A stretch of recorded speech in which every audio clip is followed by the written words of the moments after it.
that was honestly, that was when my weight skyrocketed.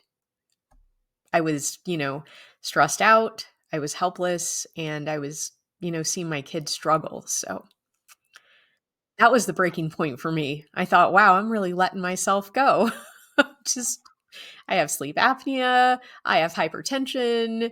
I'm just, this is how it happens. Welcome back to the Stories of Obesity show. I am your host, Dr. Dan. Today, my guest is Risa, and she is Risa Bisa on YouTube if you want to go and give her a follow. Risa has a very interesting story. There's multiple experiences she's had, and despite these things, she's still struggled with her weight. One of the big things that Risa had to deal with was that she was constantly compared to her older sister when she was growing up. And despite growing up in the same environment, getting the same inputs from family and stuff like that, she struggled with her weight and her sister had no problems. And unfortunately, Risa was deemed the less attractive one and was often given the messaging that she really needed to work on that personality. Now, her weight continued to be a challenge well into her 20s and actually prevented her from almost serving in the United States military. And even then, when she was serving, her weight was still a challenge even though she was undergoing the demanding conditions that come with being in the service. Now, retired from the military, Risa continues to struggle with her weight. She has undergone a number of different life stressors and had to have a traumatic hip replacement,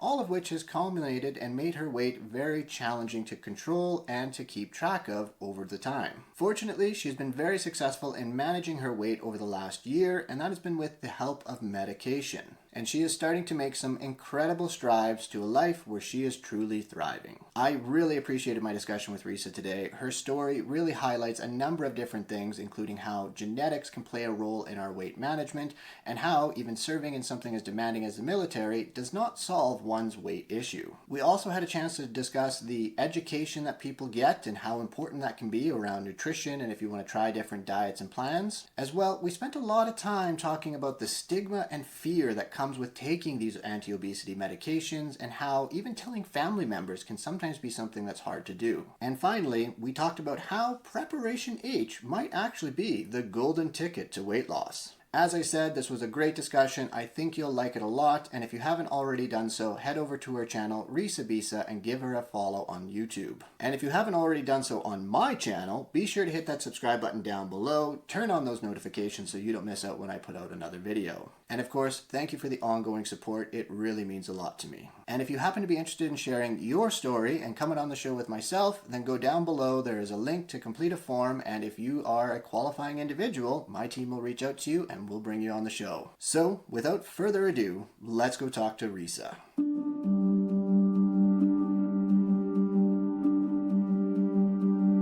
Welcome back to the program, everybody. I am very excited about today's episode. We are speaking with Risa Bisa. How are you doing today there, Risa? I'm doing good. How are you? I am doing very well. Thank you for coming on and having the courage and bravery to kind of share a bit about your story. I think having this perspective and hearing as many voices as we can to really highlight that it is a lifelong struggle with your weight, and it's not something that can just be fixed by eating less and moving more. And so, with that in mind, tell us a little bit about your background and your history with your weight. So a little bit about me. I spent close to 15 years in the military, so um, lots of PT, and that's physical training, and monitoring of our physical abilities, and they do weigh you in and they do measure you, and you have to pass. So that was something that was just always on the forefront, and it was just part of life, always having to meet a standard. I would say that as far as history goes, I have definitely always struggled with my weight. I almost didn't get in the military because I couldn't make weight. And I think that for my height, I'm 5'5". The most I could weigh was 151 pounds at the time, I believe. And I just couldn't get below 155. And Yeah. so got a lot of advice from, fellow friends who were already in the military, and they just kind of told me, you have to run, you have to calorie restrict, you have to do everything you can to make weight, because once you get in, you're going to be in basic training, you're going to be exercising every single day, and it's not going to come back on, so don't worry about that. But I developed some issues from doing that because I was experimenting with different diet pills and stuff, anything I could get at GNC, even if it made my heart race and gave me palpitations. I was so desperate to make weight to get in that I just did anything I could. Probably not the best decision looking back. Yeah.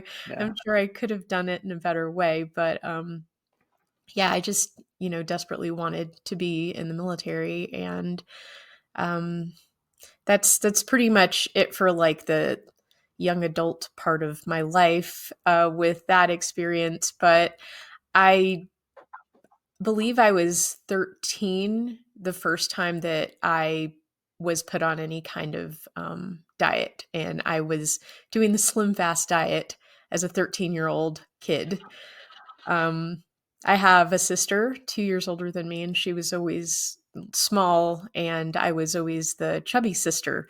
So, um, so I was, there was always comparisons, and family members, not my mom or my dad, but other family members would compare us and, talk about how much my sister could be a model, and they would look at me and they're like, you maybe you could be like a comedian or something, like I had to work on that personality because I didn't have like the looks going for me. Oh, jeez. Yeah, that kind of That stuck is with you. super. Yeah. Oh, absolutely. Well, if you're going to be, it's always tough, especially when you have that sibling that doesn't struggle with their weight, and then it's the automatic comparison, and you're always looking, especially if she's older than you, so you're kind of looking at her to like be a role model and that sort of thing, and looking up to her and such. And yeah, people can really affect that relationship between the two of you. It can be harmful in that way and make that comparison, and you're going to be constantly feeling like, well, I'm not good enough. I'm not I'm not as good as my sister. I'm always kind of hidden in behind and that sort of thing, right? And Yeah. um, how do you think that kind of affected you going forward, like even going into the military and that sort of thing as a young adult? The comparison with me and my sister?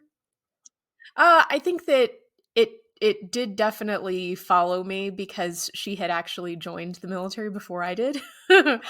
And, I didn't really think that she had to do the extreme things that I had to do. She made weight right away. She was probably like 120 pounds. And I don't think I had ever seen that weight, maybe when I was 9 or 10, but certainly not as a 19-year-old. And so, I mean, that did kind of stick with me. And I thought, wow, I'm really struggling to make the standard just to join the military, and she didn't really have to do that. I think the only thing she worried about were push-ups because, of that upper body strength. But yeah, I do remember thinking that if I ate exactly what she ate, I would be, I don't know, I would look like her, I would be the same weight, or I would lose weight, or just something. And I know that that's, now I know, hindsight is 2020. Now I know that that was, kind of silly because we're different people and we have different metabolism rates, and we're just different humans, And, yeah, I think it was one of those things. I did continue to compare myself, like, throughout adulthood, and I think I finally stopped, and I'm 44, so it's taken a while. Totally. Well, absolutely. And I'm going to go out on a limb and say that you guys were probably raised in exactly the same environments. Mom and dad probably treated you the same, put you and encouraged you in the same sports and that sort of thing. And yeah, there really wasn't a whole bunch of difference in just what you went through, other than kind of like your own individual experience away from each other that you might have had, eh? Yeah, definitely. We had the exact same upbringing, and we're fed the same foods, and I was just different. I just mm, didn't lose weight like she did, and I was diagnosed with hypothyroidism when I was 16. So, Okay. yeah, that was like the worst time, a junior in high school. That's the worst time to randomly gain 20 pounds, but and not understand why it's happening. Yeah. So, yeah. Oh, absolutely. And I think this really highlights the aspect of how our weight is so genetically driven. Like quite literally, you're raised in the exact same environment. Yes, your sisters, yes, you're younger and that sort of thing, but if you're being getting all of the same inputs, you should be getting the same output if it wasn't genetically derived in some kind of way. And so your sister just processes and metabolizes a little bit different than you do. And yeah, and then you went and developed another genetically based condition, hypothyroidism, that is going to contribute and make that much, much more challenging, which I'm sure added to a lot of the fun that already high school can be, right? Yes, definitely. How did you feel like when you were in the military? Was it easy to keep the weight off because you were just so much more physically active and there was just so much more demanded of you at that point? Or I think that when I was in training, it was a lot easier. Um, you're more focused on being this new person in the military and meeting all of the standards that they put on you. And I remember getting to my first duty station in South Korea, and there's all kinds of food, right? And you just kind of settle in, and old habits creep back in, and maybe you aren't demanded to go to PT 5 days a week. Now you only have to go 3 days a week, and so you start gaining weight again. It's like the freshman 15, but military style. So, yeah, I definitely remember getting worried because I thought, "Wow, I'm right at the cusp. I'm about to be considered uh what would you call it? Just overweight to the military standards." And yeah, so I would go to the gym a lot, but I was really uneducated as far as diet and what I should and should not be eating. So the more I worked out, the more I ate because I was like, "Wow, I'm really hungry. Like I'm working out so much. My appetite sure is increased." And I didn't really pay attention to what I was eating. I just kind of ate whatever because it's what everybody else was eating. And you're working these midnight shifts, and somebody says, "Oh, I'm going to go on a Popeyes run." We actually had a little Popeyes eatery, a fast food eatery, of course, on a military base, and somebody would go for like a run in the middle of a shift, and they'd bring back food, and everybody just kind of dug in. So I think that I was just really going against myself, and I didn't even realize it. no kidding. So yeah. Wow.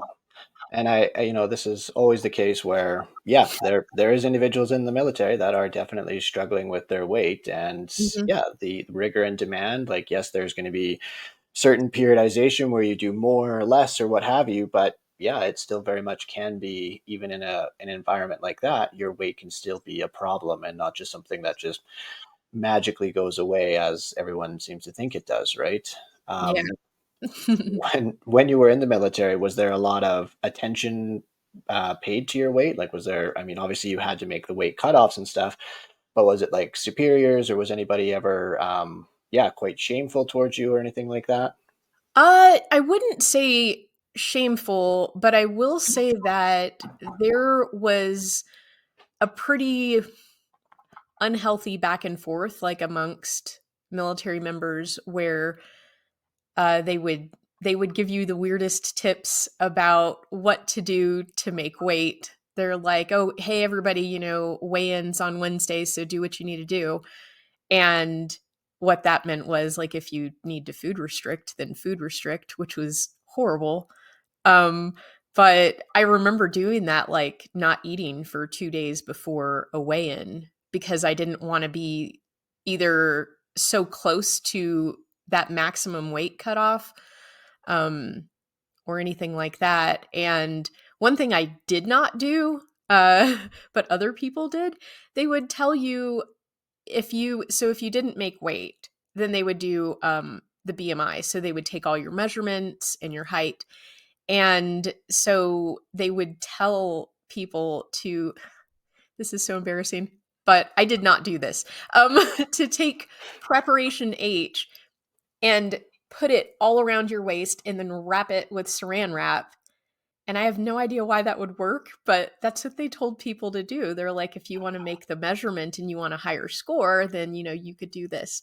And this wasn't so much like supervisors or commanders or anything. They would never tell us that, but it was like peers.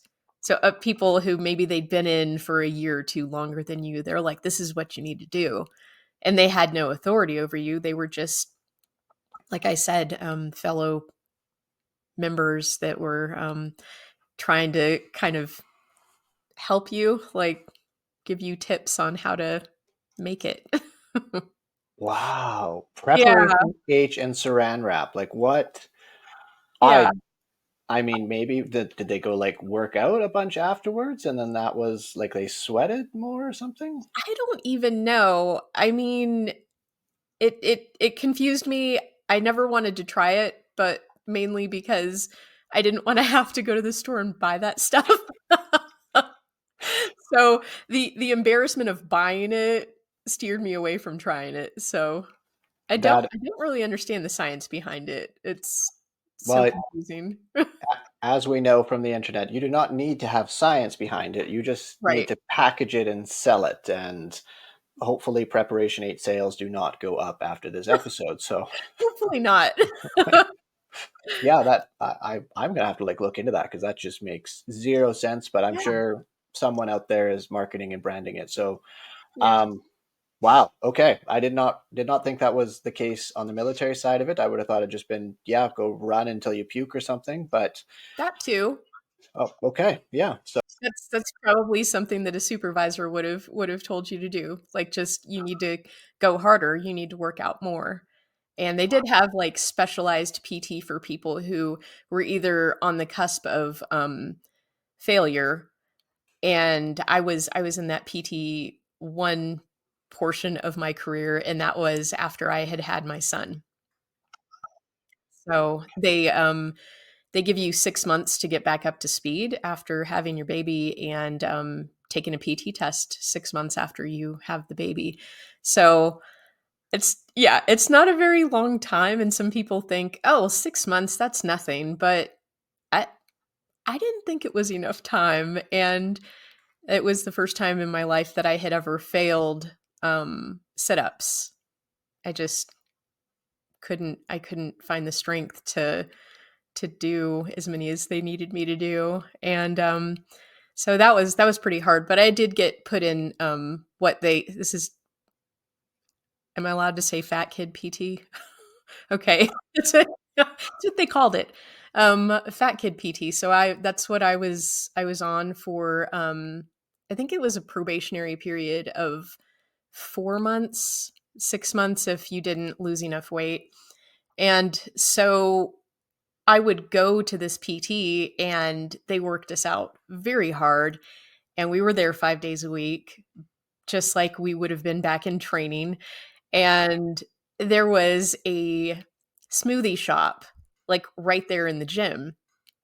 And a lot of us would go afterwards because this is like when places like Jamba Juice were like the big craze, and it was like, oh, it's so healthy for you. It's just blended fruit. That's it.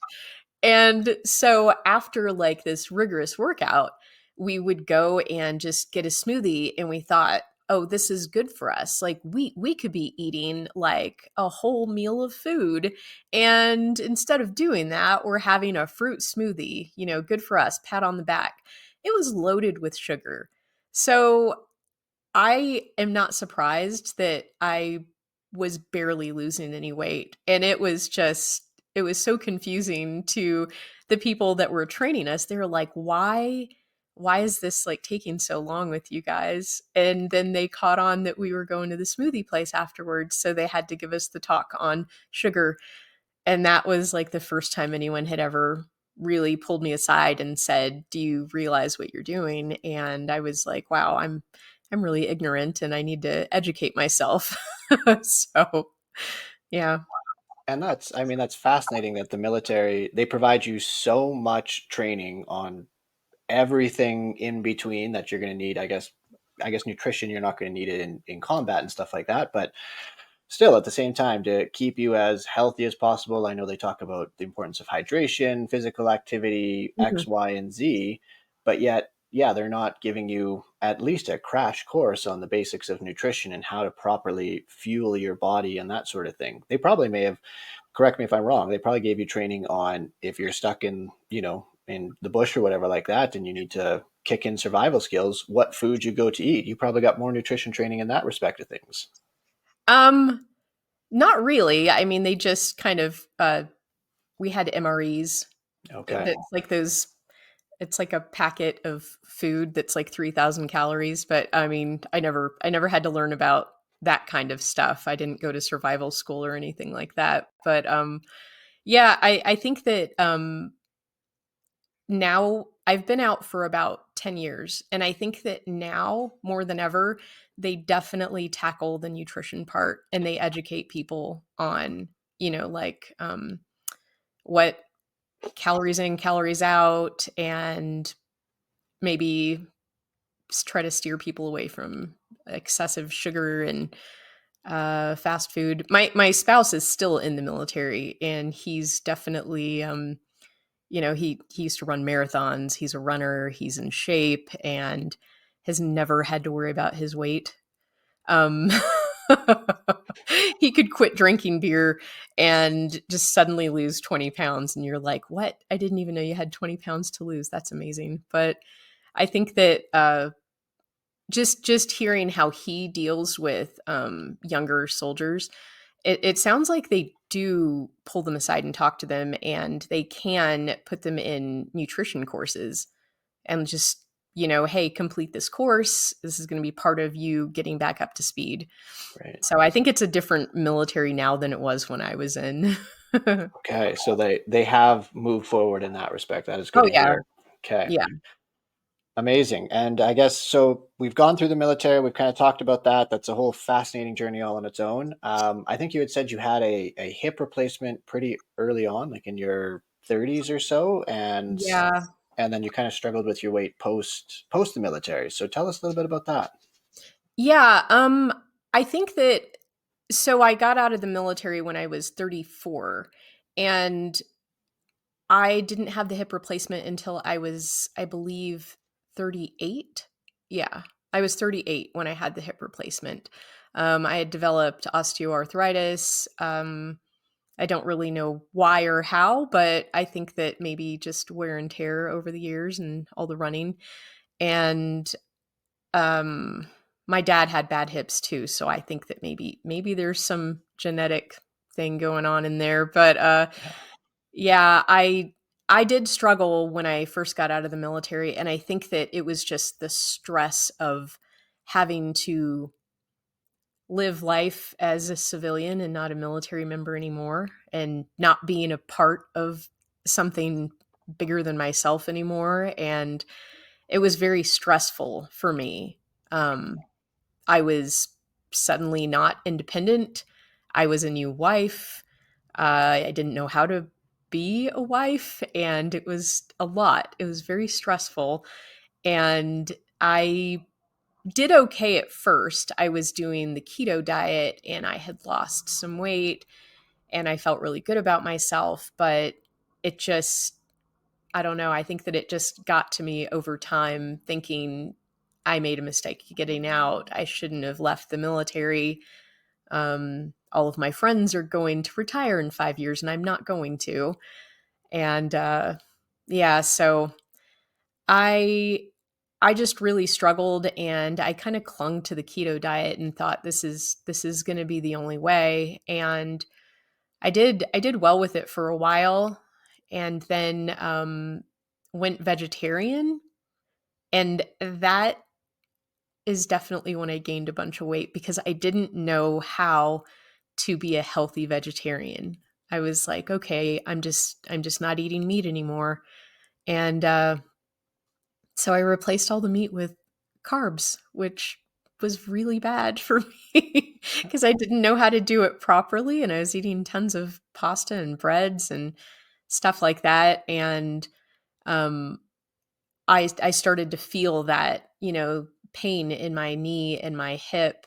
And the knee pain was because of the hip, it's all connected. But I went to the doctor and got x-rays, and they were like, well, number one, you need to lose weight. And number two, you have osteoarthritis, and your hip joint is supposed to be round, but have a look. And it was flat on one part and then had like a bump on the other part of it. And I was like, oh, that must be why I feel kind of a click when I'm trying to walk and run. So sorry if that's too much information, but yeah, it was a lot. And that actually is what determined that I would never be able to go back into the military and finish the 5 years and retire. Right. Because they said, you could replace it now or you could replace it later. Um, and I decided to replace it right then. And that was a very traumatic experience. The hip replacement was. It was supposed to be this amazing minimally invasive. If you could imagine a hip replacement being minimally invasive, they said that that's what it was going to be. So I was really hopeful, and I thought, okay, I'm going to have a 2.5 inch scar from what they told me, and it's robot assisted. It's like this robotic arm for extra precision, and so they do like a CT scan of your hip and get you ready for it. And when I woke up from the surgery, they basically told me we CT'd the wrong hip, so we couldn't use the robot. And I was like, well, I am awake in recovery, so clearly I had a hip replacement. Like, how else would I be here, and why am I in so much pain? And they said, well, we had to go old school. And I thought, that's scary. I don't know what that means. And then I saw this 8.5 inch scar across the back of my hip, like kind of like on the upper butt cheek area. And I was in a lot of pain. And um the IT band, that band that goes from like hip to knee, Hmm. that is what they cut vertically into that. So that took a long time to heal, and like 4 months of physical therapy, and using a walker for 2 months and a cane for another 2 months. So that was very depressing for me. I was very stressed out. I was very depressed, and kind of turned to food and red wine. So that kind of snowballed it. And I think that I definitely learned to cope with food like from my childhood a Okay. lot. So I do connect that now. I didn't at the time, but now I see it. Wow. Okay. So, I mean, a couple of things there. First and foremost, like, I'm always perplexed when I hear these surgical stories of like, oh, we did it wrong, but we decided to like just do it anyways instead of like, well, let's wake her up and redo the CT. And yes, we have to delay the surgery, but we could do it properly. But no, we'll do it old school because why not? We're here. And that just makes a lot of sense. So, I mean, that's, yeah, very traumatic just in itself and that. And then, yeah, having the IT band cut, like that is such a crucial tendon in necessary for movement and everything like that, that, yeah, that would be such a healing process. So, Yeah. I mean, regardless if you had the emotional eating patterns, it's no wonder that you were looking to self-soothe and do anything to make yourself feel a little bit better in that time, right? Yeah, for sure. Wow. Okay. Um, and then yeah, so kind of that post-military period. It's interesting that you say that because it's something that I hear people often talk about. If you maybe when you left university or you went through a divorce or something like that, or even when your kids, they grow up and they go on to college and they do their own thing and they don't need necessarily the mom anymore in that role, there's almost like a bit of an identity crisis. Like you're kind of lost that purpose of what you were doing in the military. I'm serving my country, I'm doing X, Y, and Z. I know what my Monday to Friday is going to be like. And when you lose that, suddenly you're kind of like a fish out of water almost, and you have to refigure it out. And again, it's going to be a lot of anxiety, stress, emotions. And if you learn to go to food at a very young age, well, guess where you're going to go to when you're feeling those things? Because food makes us feel a little bit better. Oh, definitely. I Wow. agree. I guess what were some of the big, or even going beyond that, like you clearly have come to the other side, you've kind of worked your way to, it sounds like in a very much a healthier place now beyond the hip surgery and stuff. Where was your, I guess, breaking point, rock bottom? Where do you think that kind of came out for you? Oh man. I I think that getting close to 190 is what really scared me, because I thought, wow, the heaviest I've ever been was 191, and that was when I was 40 weeks pregnant. So I am not 40 weeks pregnant. Why do I weigh this much? This is crazy.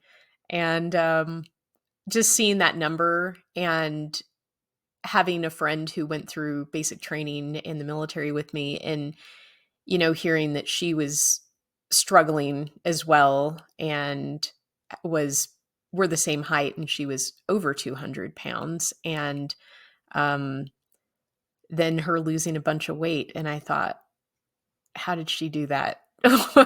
Tell me your secret. And yeah, she was taking GLP-1 medication, and it honestly, it kind of scared me at first, and I was like, "Wait, you're on weight loss medication?" Like, I didn't I had never heard of GLP-1 medications. I didn't understand that they weren't stimulants, and I was worried about her, and I thought, like, this is going to hurt my friend. And so I started looking into it, cuz it's funny. I was looking into it for her cuz I was thinking, "Wow, I'm really worried." And I should add that she is a primary care provider, so she knew better than I ever would. So I don't know why I thought I was going to look into this medication and try to steer her away from it or something. I don't really know, but yeah, I had I had lost weight after the hip replacement at some point, and we were living in Arizona. I was starting to walk a lot and just drink a lot of water and try to take care of myself. And I had lost some weight, but not a lot. And it was so much harder than it used to be when I was younger. And I just thought, like, why is this so freaking hard? And every time a stressful situation happened, there's the hip thing, there's the getting out of the military thing, and then COVID hit, and that was really stressful. And then my son, I only have one child, he started to struggle with mental health issues and ended up getting hospitalized a handful of times over the past 3 years. And that was the most stress I had ever felt in my life. And that was when my weight skyrocketed. I was, stressed out, I was helpless, and I was, seeing my kids struggle. So that was the breaking point for me. I thought, wow, I'm really letting myself go. Just, I have sleep apnea, I have hypertension. I'm just, this is how it happens. You always look at people and you think, like, oh man, I remember so and so. I wonder why they let themselves go, or I wonder when they let themselves go. How did it happen? And I thought, this is how it happens. I am letting myself go. And I'm going to continue down this path and not be here for my kid when he needs me the most. This is really dumb, basically. But yeah, so luckily I, talked to my friend who it worked for, and She actually took me on as a patient and prescribed it to me and helped me um, just through the beginning of it. And I think what am I, 8.5 months in, I believe, or maybe nine. I completed 8 months. So I'm in month 9 right now of taking it. Okay. Yeah. And how, I mean, what agent did you get put on? How has it been for you over that 8 month period? I am actually taking compounded semaglutide, Okay. and it's because I'm paying for it out of pocket. She could have prescribed me Wegovy, but I wouldn't be able to afford it. So she said, compounding pharmacies, they get a lot of what is what is the word, like bad attention, like with this particular drug, because there's medi spas that are prescribing it, and there's maybe compounding pharmacies that probably shouldn't be making it that are putting it out there. Totally. But she was like, as a provider, I have certain compounding pharmacies that I use, and these are the only ones that I will use. And I don't know how you would say it, like there's some kind of accreditation that they have to have for the physicians to use them. And so she prescribed it through a compounding pharmacy that was trusted, and it's been good for me. Nice. It was Yeah, it was hard at first. I was very tired all the Hmm. time. Yeah. Interesting. Okay. So Yeah. the kind of a bit of the fatigue side of it. I mean, have you experienced any other side effects along your journey at all? Just a little bit. Nothing that has made me want to stop the medication. The fatigue concerned me because I was doing a lot of driving at the time, and I just thought, wow, I'm gonna have to drink more coffee or something because I can't be dozing off at the wheel. Yeah. But I noticed that the fatigue was only the first 2 months that I really noticed it, and it would only happen the day of the shot and the day after, and Okay. then it would just wear off. So I wasn't constantly fatigued, like this never ending. I've heard some people where they are just fatigued every single day and it never goes away. And that wasn't the case with me. And I'm really thankful for that. But it would just be that day and the day after. So I would inch my shot window a little bit every week so that I would inject on a Friday and be good to go because I had the weekend Right. and I could kind of bounce back. I did have some headache, and it was the same situation where it was just the day after the injection, and it was only the first 2 months. It doesn't happen anymore. It doesn't happen when I increase the dose anymore, and I'm just really thankful. The Yeah. one side effect that bothers me is the constipation. That is the most annoying side effect ever. I hate Totally. it. But I understand why it happens. Yes, I mean, it's having going from a regular bowel pattern where it's not a problem, you don't have to think about it, and then to suddenly have the issue of constipation is, yeah. I mean, just even a little bit. If my normal routine gets thrown off just a bit, it's like, no, I don't like this. This is not cool. It's part of my healthy routine, if you will, to make sure that you have your bowel movements and things are moving in the right direction. And yeah, it can be something that certainly comes up, and it's definitely one of the ones that I find people struggle with. And it kind of it's nagging, like it keeps going on. Like you mentioned, the fatigue and the headache; those Mhm. eventually went away, but yeah, the constipation seems to be just a nagging side effect that continues on. And yeah, we're usually looking at the fiber supplements like Metamucil and just bringing those in to help with the regularity. But even that, there's going to be the off and on where it can be, and just finding the right routine that works for you is really the key. Yeah, definitely. And I have taken, I think it's psyllium husk supplement, and that helps somewhat, but um, I just try to really drink a ton of water, and I'll walk more because Yes. there's something about movement that really helps. It's hard for me to drink coffee now. that's a weird, I don't even know if that's considered a side effect, but drinking coffee is very difficult for me. And I was one of those people that could easily drink 4 to 5 cups a day. And now I struggle to get 1 cup in. Okay. But I make myself do it because I feel like it actually helps me go to the bathroom. So I don't Well, know. I don't know if that, that's a thing.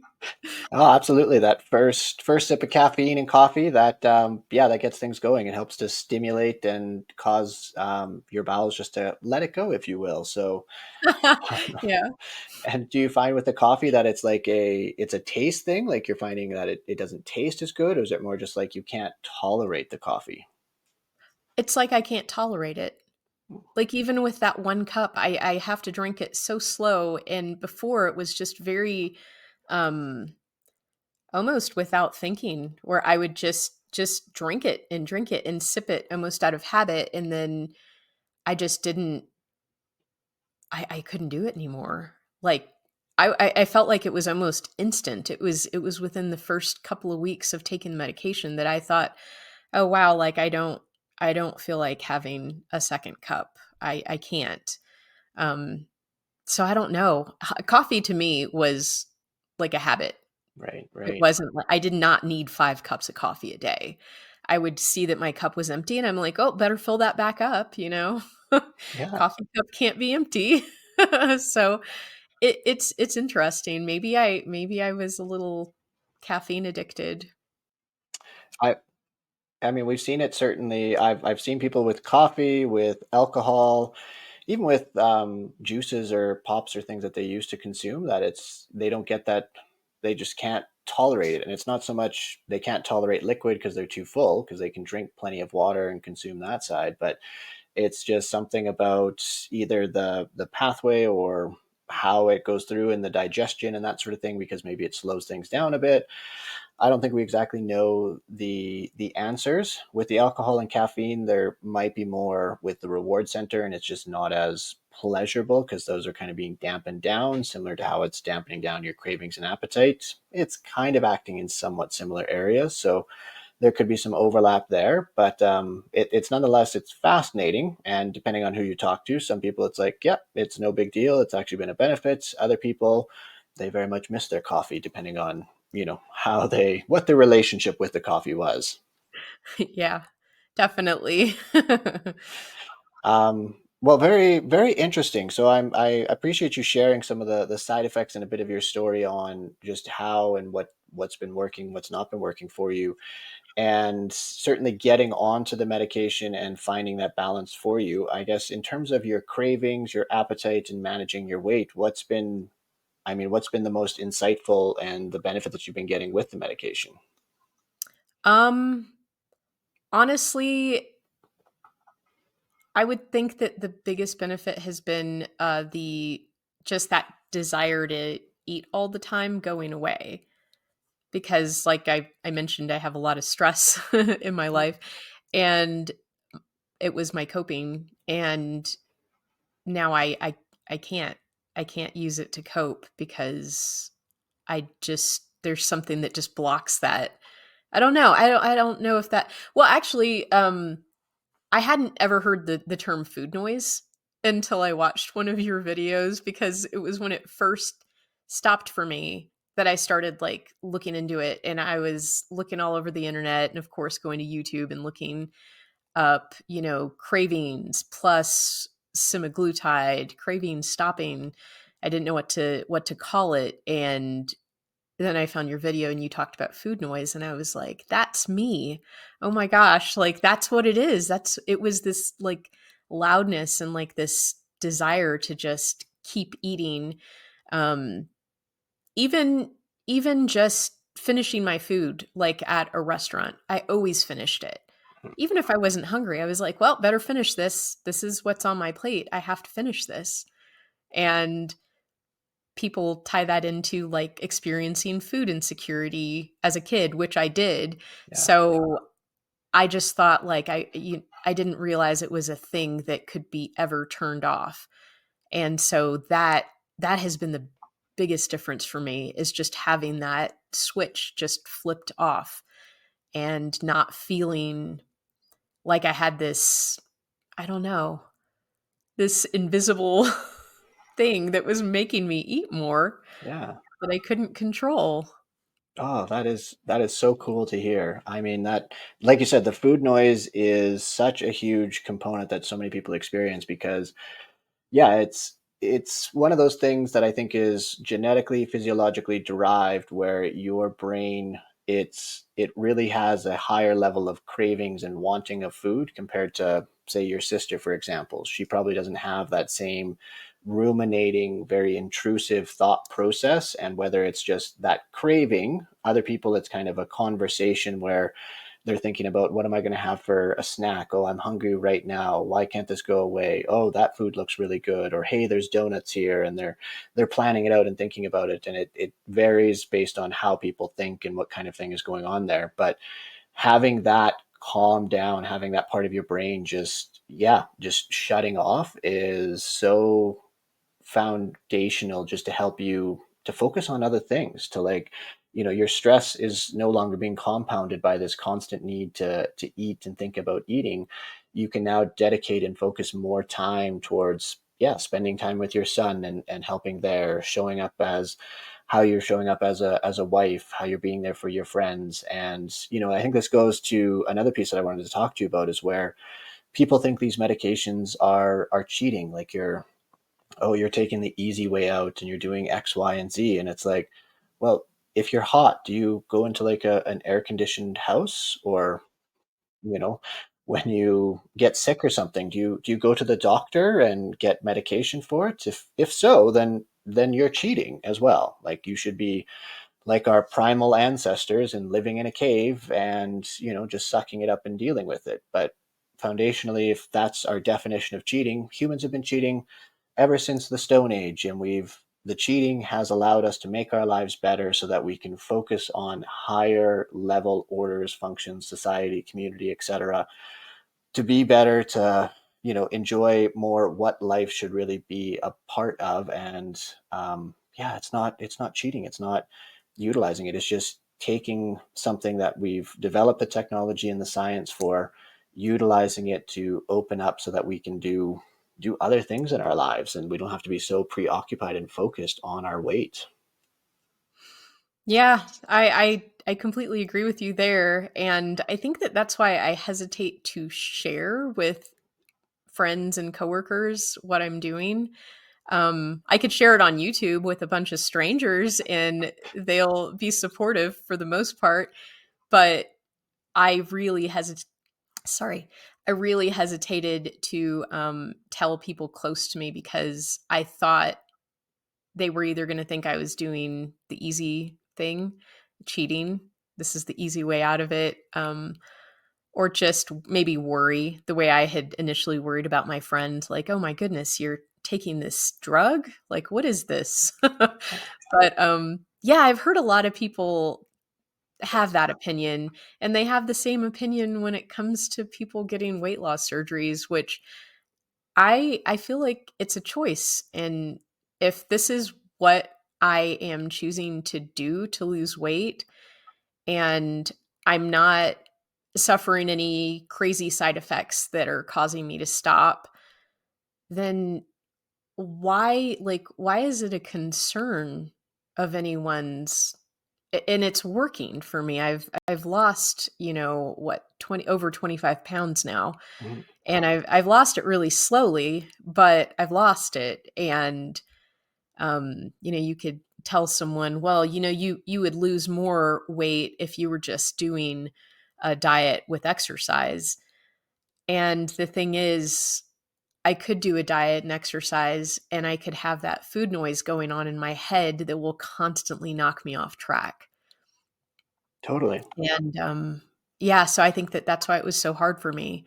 The things that used to work in the past, like keto and stuff like that, it wasn't working for me anymore because there was something going on in my brain that I could not control.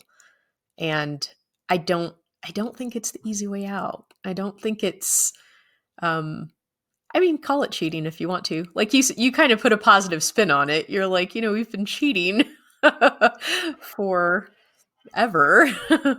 We're cheating death every time we get a health scare fixed. Yeah. Um, I have hypertension and I take medication for it. Am I cheating?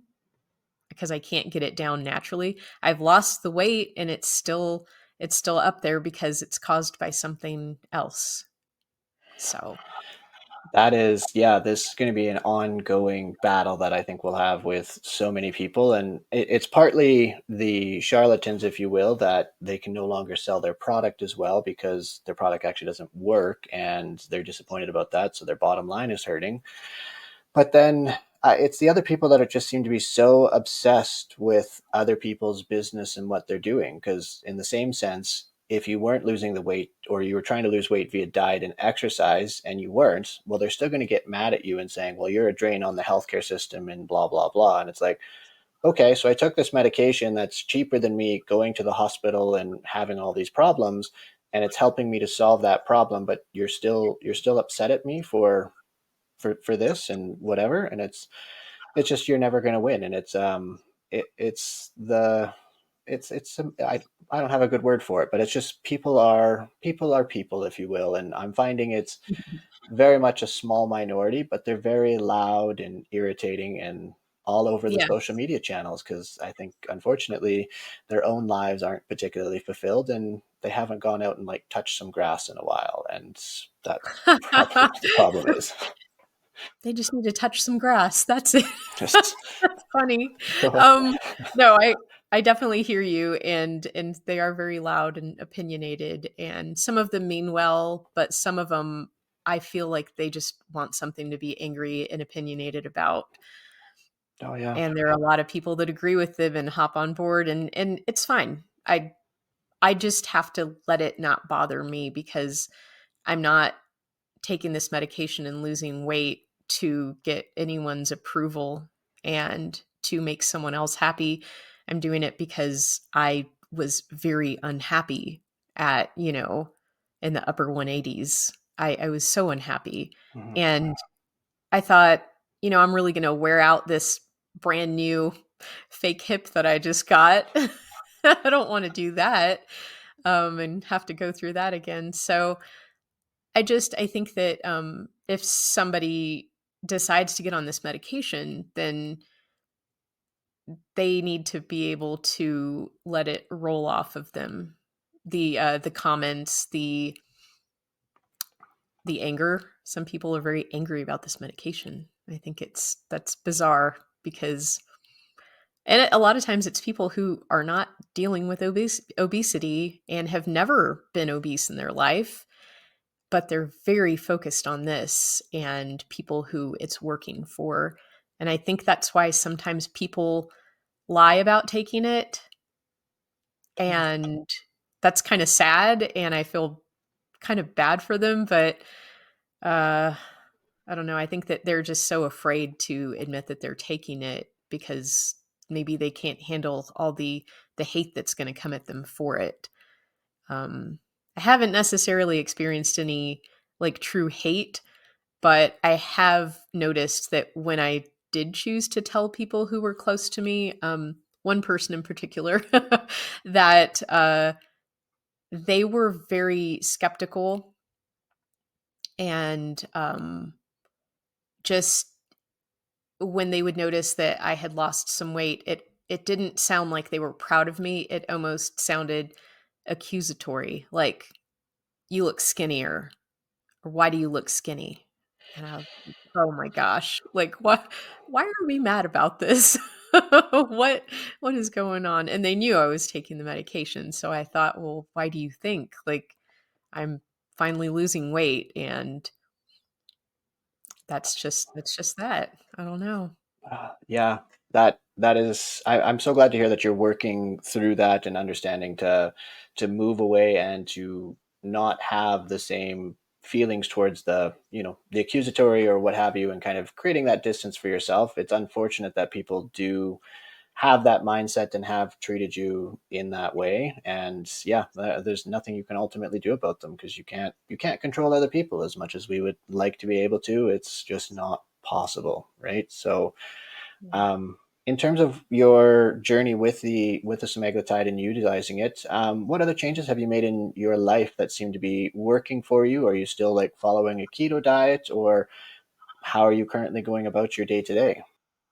Honestly, I well, I would say like 2 or 3 weeks after I started taking it, we adopted a dog. So and he's a big demanding dog that needs to be walked many times a day and for long periods. So, that made me start, like, getting out there and walking again and just really, trying to move my body. That's a change that I've made. Trying to do things to reduce my stress. I sit outside all the time and just watch birds. And, and I have a flower garden now that I have to tend to, and those are things that just make me feel calm and, um, yeah, just less stressed out.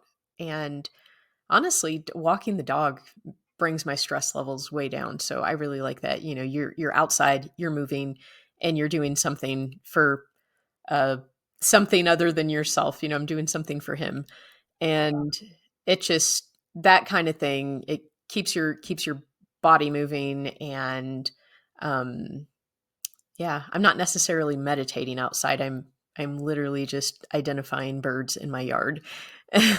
So kind of a science nerd, but I I don't know. I just try to focus on things that keep me calm and happy. And as far as food goes, I'm not doing keto. Basically, I'm not really following any specific diet. I do get factor meals in the mail. I don't know if you know what those are, but it's like a pre-cooked meal. And so that's my main meal every day. And I wake up in the morning and I'll eat like a small breakfast, but it's the small breakfast sorry, it's the small breakfast and the factor meal that's my main food for the day. I don't eat lunch and I'm not snacking throughout the day anymore.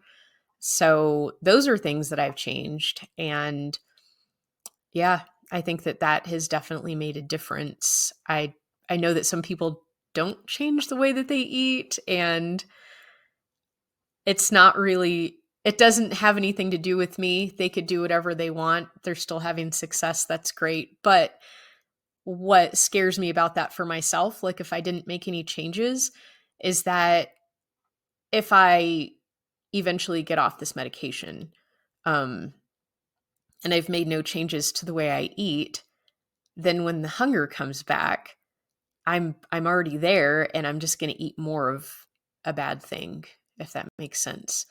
So if I could show myself now, like, hey, this is the right way, like, watch how much you're eating, pay attention to what you're putting in your body. I'm learning it now so that if and when I do get off the medication, I'm in that habit. And then maybe I don't have to worry about that crazy rebound weight gain that a lot of people have, because it does happen to some people. It's not like you take this medication and it's miraculous and then you stop taking it and the miracle continues. Um, if you learn nothing while you're on it, then it doesn't continue. So that's just my opinion. I obviously you're the medical professional. Well, and you're So, you're certainly not wrong on that aspect. And one of the big things and why a lot of diets and people in some cases do rebound with their weight is, yeah, they're dragging their old habits and patterns behind them while utilizing this tool, whether it's a drug or a diet or what have you. But until they go and change those old habits or get rid of those old habits and fundamentally change their identity of, becoming a different person that is, focused on health and wellness, becoming, I am a runner, I'm a protein eater, I'm a whatever your identity and wherever you want to move towards. If you don't move out of that and start changing not only your individual patterns, but also your environment that you're living in, the fact of how much activity you do and that sort of thing, well, all the things that you did previously are just going to come screaming back and you're going to end up right back where you're at, right? And sometimes it's a majority of people unfortunately do need to stay on the medication because the hunger is too overwhelming to manage on a day-to-day basis, so they need something that's in the background just to, again, allow them to take the edge off so they can focus on what's more important to them versus having to spend so much time battling those thoughts, those intrusive cravings and that sort. And again, there's nothing wrong with that. Some people are able to get off, some people aren't. It's whatever floats your boat and finding what's the best balance for you to live your healthiest life that you possibly can. So I think you've got very much a great perspective and have found what works for you. And I'm sure as you kind of continue along your journey, you'll find further tweaks and changes and modifications that ultimately allow you to be successful not only today, but 20, 30 years down the road and living your best life, whatever that looks like. Yes, I agree. I hope so. Awesome, Risa. Is there anything else that you wanted to share or to talk about, or anything in particular that you think the listeners need to know? um, I was thinking about how it was before I started losing weight, and I'm just sharing this just in case like anyone else does this when they're not comfortable in their skin. I was very uncomfortable in my skin, and I avoided seeing people who had not seen me that big yet. And I don't know, it was very embarrassing for me to see people who maybe I hadn't seen them since we were in the military. I avoided situations where friends who I hadn't seen for years were in town and wanting to meet up, and I would not meet up with them because I had gained so much weight and I was embarrassed. So I feel like it wasn't just, I want to wear smaller sizes. I want to look good. It was just trying to like overcome that mindset of I can't be this way in front of people that saw me at my best and now they're going to see me at my worst. I can't let that happen. So it's kind of sad to avoid friends, but I definitely did that, and that yeah, and now I don't. So that's nice. It's nice to not avoid people and um situations. So I don't know if that makes sense. I feel like I'm blabbering now, but Yeah. yeah. I mean, it's a lot of the shame and blame that we get wrapped up around our weight and the feeling of judgment. Not only, I mean, you feel it with even being on the medication and telling people that you're on the medication, right? And it just shows how much stigma and bias that our society has, where people might not say anything to you, but it's going to be on your mind. Are they going to make a comment, or are they going to tell someone else like, oh my god, Risa gained so much weight, and it's all the gossip in the whatever WhatsApp chat or something like that. And it's kind of a lot of people honestly don't care that much. They actually don't give a crap about any of us and what we're doing, to be quite honest. They Mhm. very quickly forget about it, and they're so self-obsessed with everything else, as we all are. We're human beings, we're very self-centered and self-focused. And so while it is definitely a concern and there's been a lot of that messaging, I think looking at it from the perspective of not letting that narrative hold you back from spending time with people that you enjoy spending time with friends and loved ones that you haven't seen in a long time. Because again, when we reframe things and we look at how we're living our life and what's our healthiest life, well, yes, losing weight is one thing and can help us in some ways, but the connections that we make with the people around us, our loved ones, our community, our society, that's what really moves the needle in terms of our health and is what is the most important factor in different things. So spending your time and focusing on those things and letting go of those old thought patterns and narratives, while challenging, is important along this weight management journey. And I'm glad to hear that you're making your progress in that. Thank you. I appreciate it. Awesome. Well, Risa, I appreciate you coming on the show here and sharing your story. It's been very, very interesting and certainly getting kind of a nice swing with the military aspect and motherhood and how you've kind of progressed and moved forward with the hip replacement and everything in between. So thank you again for sharing and having the courage to. If everyone wants to keep up to date with you and such, where can they find you? I have my little tiny YouTube channel, Risa Bisa. So that's where I have been sharing like my progress and stuff. Awesome. Okay. Well, everybody definitely go and check that out. I have subscribed to her channel and I'll put everything down in the show notes below. So be sure to check it out and give Risa a subscription there if you will. And thank you very much, everyone, for tuning in for another episode. We'll be back in a few weeks with our next guest. So thanks for tuning in.